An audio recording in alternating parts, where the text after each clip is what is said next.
y Chávez cuando va a Cuba, él da un discurso que además está en YouTube, es muy famoso, que lo da en una universidad, ¿sí? No recuerdo cuál es la universidad sinceramente, pero él da un discurso allí donde habla de su proyecto político para Venezuela y el proyecto político para Latinoamérica. Y es un proyecto que estamos hablando de que esto fue 3 años antes de que llegara, o 2 años antes de que llegara a la presidencia, y es un proyecto que es exactamente lo que empezó a hacer cuando llegó. O sea, es un proyecto de, digamos, de regulaciones de cosas, de, pues, obviamente el tema de las obras sociales, el tema de las misiones, que no se llamaban misiones, pero tenían más o menos esa idea. El tema de, bueno, hacer universidades públicas pues controladas totalmente por el gobierno, o sea, muchas cosas él las venía anunciando desde hace mucho tiempo, solo que era una persona que no vendía muy bien, ¿sí?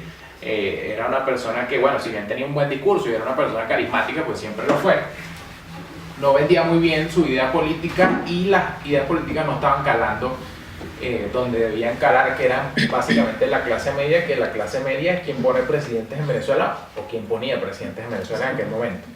Entonces, ¿por qué? Porque bueno, si bien la clase popular vota, digamos, por el que más populismo demuestra, ¿sí?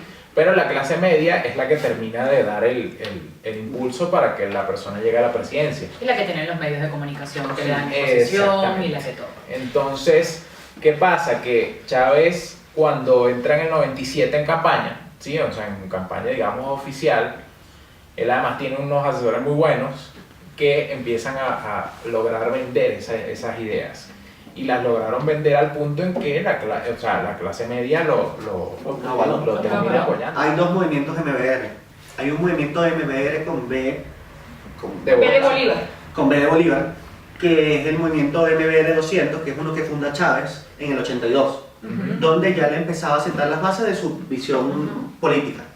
Y hay un movimiento MVR, que es el movimiento Quinta República, porque ya Chávez se propone desde ese momento reformar Venezuela saliendo de la Cuarta República. Chávez, en efecto, fue un tipo muy hábil. Su gabinete fue un gabinete muy hábil en un inicio. Pero y esto es triste, pero la permanencia 14 años en el poder de Chávez tiene mucho que ver con errores de oposición. Sí. O sea, en la línea de tiempo, y esto da tristeza decirlo, pero es verdad, nosotros tuvimos unas elecciones... La oposición tuvo la culpa de que Chávez tuviera 14 años. Sí, porque nosotros tuvimos unas elecciones parlamentarias. Cuando Chávez va a la constituyente, ¿sí? Para crear una nueva constitución y crear la Quinta República en Venezuela. A la 99, un año después de ser. Exacto. A la que se elige un montón de gente, ellos van a hacer la constitución, había opositores, habían chavistas, había todo. Y cuando, bueno, se elige una nueva asamblea constituyente, se crea una nueva constitución, se aprueba esa constitución por referéndum democrático y se disuelve el Congreso y se instaura una asamblea nacional. Cuando eso pasa, vamos a elecciones para escoger a lo que serían nuestros congresistas, que ahora se llaman asambleístas. No, incluso se eligen se eligen todos los poderes. Sí, como hay una nueva república, se eligen todos los cargos de elección popular. Entonces, entre el 98 y el 2000, Chávez ya se ha sometido a 3 elecciones distintas. Sí, y las ganó todas. Y las ganó todas. Y eso sí, o sea, hasta donde yo entiendo, las ganó. Él va a esta asamblea, obviamente, nosotros tenemos poder ejecutivo, legislativo y judicial. Pero se crean 2 más. Ahí se crean 2 más, pero en ese momento teníamos esos 3 que son como los pilares fundamentales de la democracia, habla junto con los partidos. El poder ejecutivo es Chávez. El poder legislativo era el Congreso, era la Asamblea. Y tenemos el judicial, y el judicial lo pone la Asamblea Nacional, que es legislativo. La oposición venezolana lo que decidió hacer fue retirarse. No, pero eso fue el 2010. De no sé, 2005. 2005. Ah, es cierto. Bueno, ahí se elige completamente.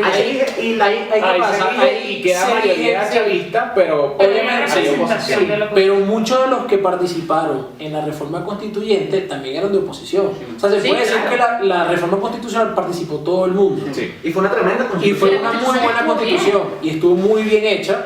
Pero ¿qué pasa? Gana la mayoría del Congreso, que antes de eso era un Congreso bicameral, era Senado y Cámara de Diputados, y se transformó en Asamblea Nacional, solo diputados. Y ahí arranca el proceso de Chávez, teniendo mayoría en el Congreso, a hacer muchas más reformas después del 2002, que yo insisto que un golpe de Estado, o sea, más allá de la violación del poder y lo judicial, fue un golpe de Estado. Ay, Fracasado. explicamos lo que sucedió, ¿no? Porque Sí. de hecho 2002-2003 es un momento bien Sí. caótico en Venezuela. Sí, fue un momento donde hubo muchos cambios y pasaron muchas cosas, porque hubo un golpe de Estado, hubo un paro petrolero en el 2003 también, que fue todo junto. Yo todavía no sé si fue en 2002 o 2003. Siempre. Sí, o sea, en paro, 2002. 2003 comienza en diciembre el paro y termina en el 2004. Y el 2002 fue Pero el golpe fue en el 2002.